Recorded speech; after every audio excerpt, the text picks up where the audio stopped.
تو وہ جو بچے داخل کرنے والا تھا نا,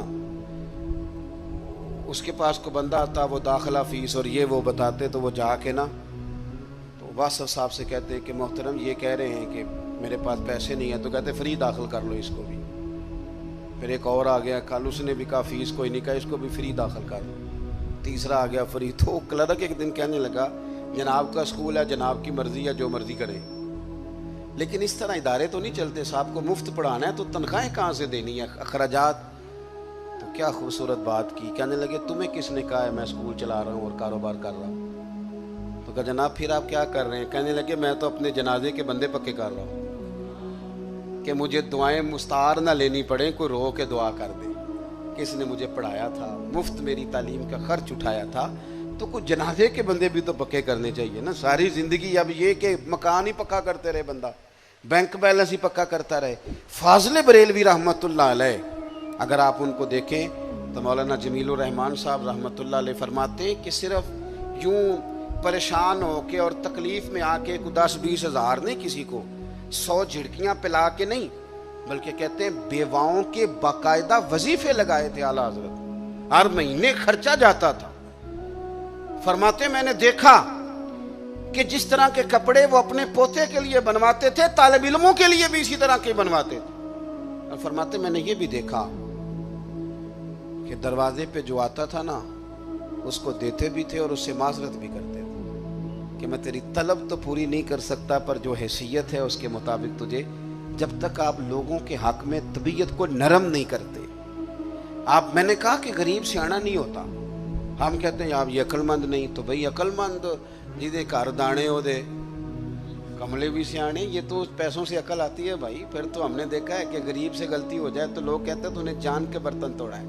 جان بوجھ کے کرتا ہے, اور امیر سے ہو جائے تو کہتے ہیں نہیں نہیں جناب سارے ہی آپ کے ہیں, بے شک توڑ دو سارے.